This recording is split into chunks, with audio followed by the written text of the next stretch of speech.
Sex Sells is the third track in the UK-based band Lovejoy's debut EP, Are You Alright, first released in 2021. Lovejoy is comprised of four main members: the quiet and reflective bass player Ash Kabosu, the lead guitarist and backing vocalist Joe Goldsmith, drummer and percussionist Mark Boardman, and lead singer and songwriter Wilbur Gold, professionally known as Wilbur Soot. For the purposes of this essay, the main focus will be on Wilbur Soot. The song explores the themes of breaking up with your partner and the feelings of resentment and jealousy that come with watching your old lover fall in love with someone new. Throughout the song, we are shown a hopeless man losing hope and coping with his girlfriend moving on from their past relationship, when he clearly wanted her to feel worse about the breakup.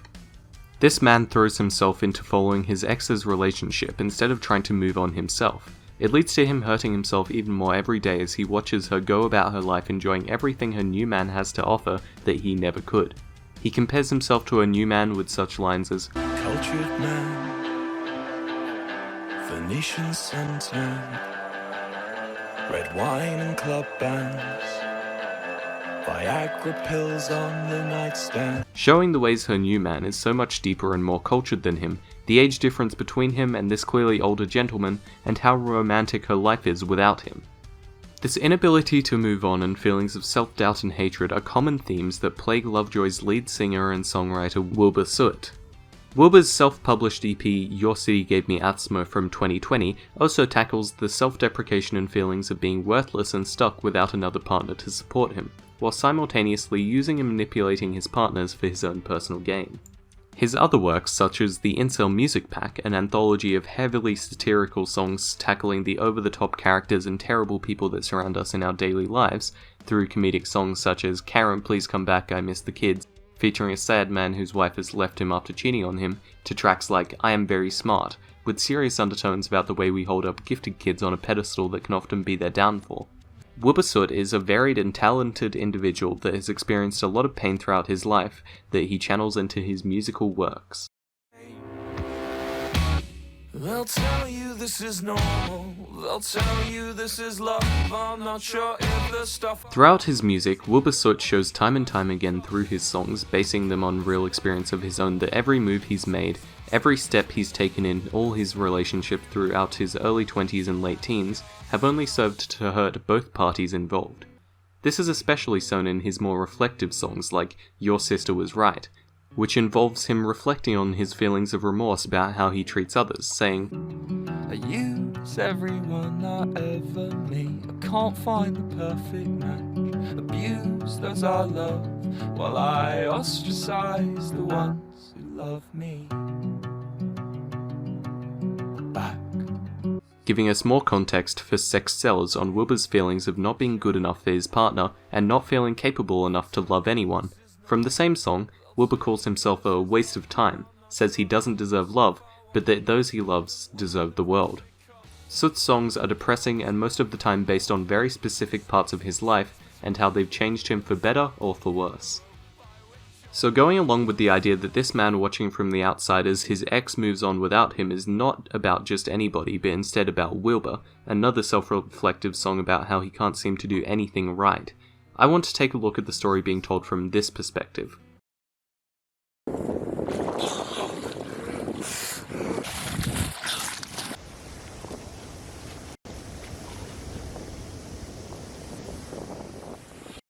As the story progresses, the man, Wilbur, watches his ex and eventually uncovers dirt on her that could break apart her whole relationship. Following along with the chorus of the song, Sex Sells, You Know That, it is safe to assume this is a metaphor for the sex industry and sex workers being used by his ex when her new partner isn't around. Wilbur, seeing this happening, whether it be by accident or not, threatens his ex with the line, You could buy my silence if you've got none to lose, if you're still infatuated with the truth. giving us the idea of her new boyfriend getting a hint that something may be off about their relationship, which then creates the dynamic of Wilbur getting in contact with her, telling her he knows, and threatening to take down everything with him.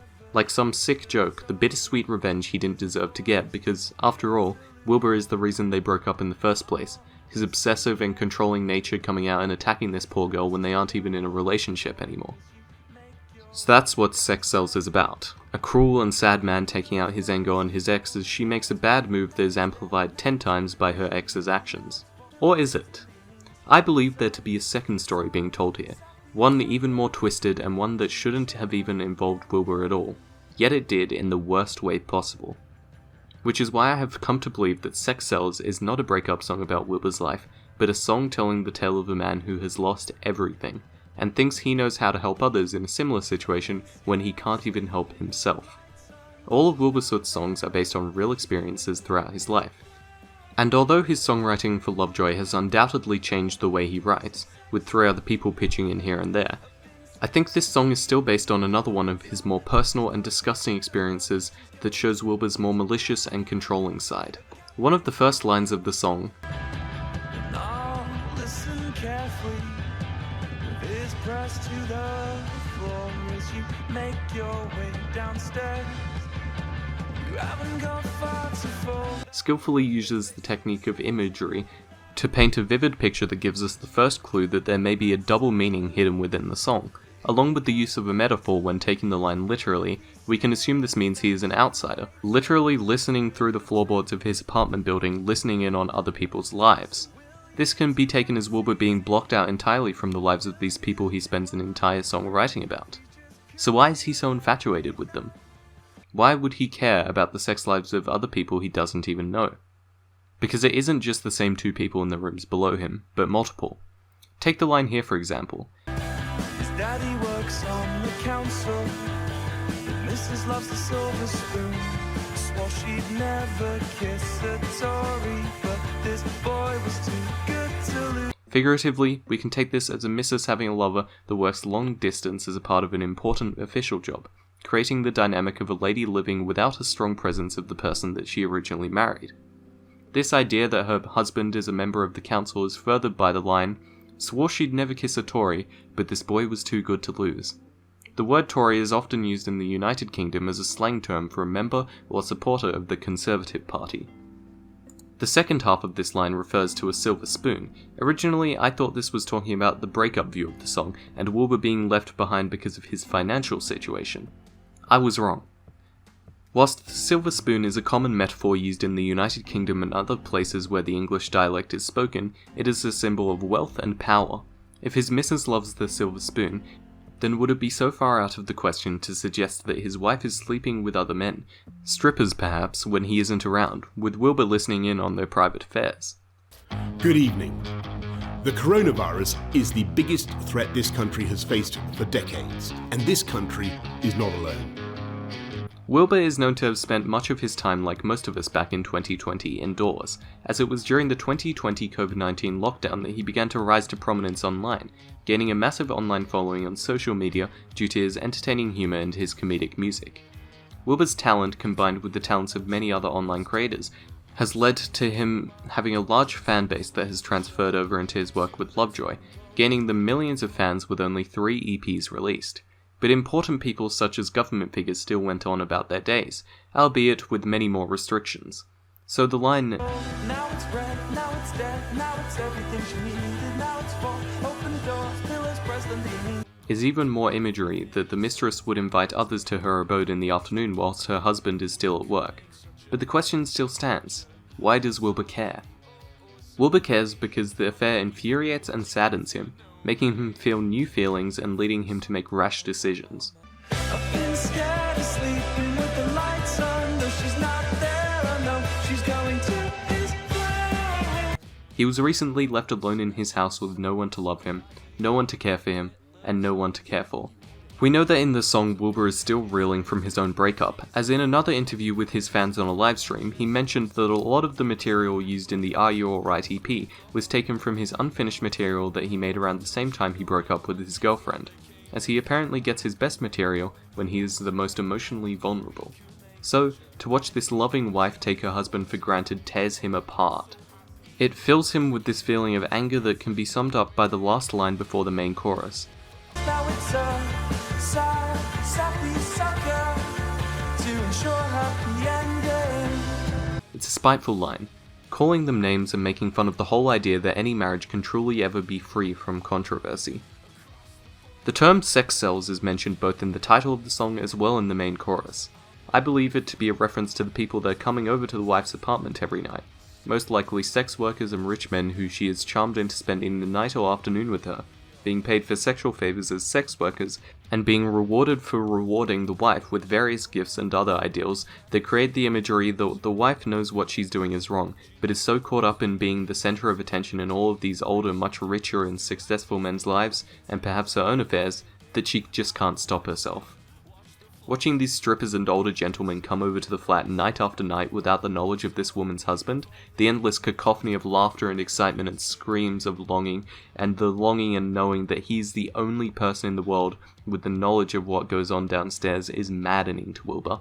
He hates himself for losing his partner, but knows he doesn't have a chance in hell of getting back with her. Wilbur knows he's blown it, and thinks that he is in the right to mess with other people's affairs. After all, why shouldn't he? Why shouldn't he involve himself? It's not like he has anything better to do during lockdown. So he sends the wife a message.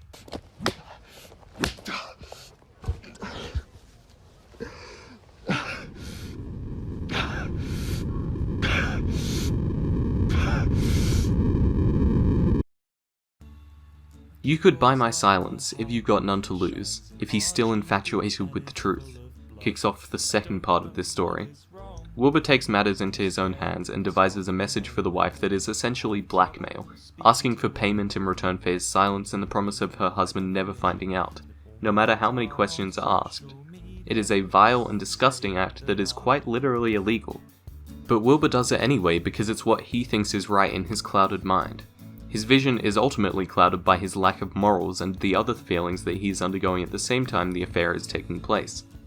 Throughout the song, Wilbur often sings the line, "Where will you sleep tonight?" which I believe to be a metaphor for how a lot of people in the United Kingdom who work as strippers often do not have sustainable housing and have to use their positions as sex workers to move from different houses to sleep in night to night, not knowing where they will sleep tonight, thus explaining why the line is a question, and continues the idea that Wilbur is so interested in this story of these two people that he will go out of his way to ask others involved, such as the sex workers, to find out more information.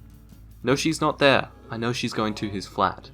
The repetition of this line continues to emphasize that Wilbur's mind is constantly in turmoil with thoughts of not being good enough, of being a failure, that he could never even compare to his ex's new lover, yet this line paired with the repetition of the previous, "I've been scared of sleeping with the lights on," paints the picture of him still being hopeful of someone or something coming out of the darkness, out of nowhere as his knight in shining armor that will somehow save him from this life of despair, self-wallowing and self-pity that he has fallen into. In some twisted way, Wilbur has turned himself into that knight in shining armor in his mind for this couple that the affair is taking place for, using their own personal matters as leverage to get what he wants, when in reality, he doesn't even know what he wants. Money? A new partner? He just can't decide. The longer the song goes on, the more hateful the song becomes, with questions being asked like, how's it feel to be so loved, yet so alone? Not speaking to the wife, nor the stripper, but himself. Because whilst distant in relationships, he has always had many close friends surrounding and supporting him to get through these hard times. But in lockdown, he is separated from all of them. Wilbur is loved by his friends and family, but alone in the fact that he can't seem to hold a relationship for more than a couple months without it all coming crashing down around him.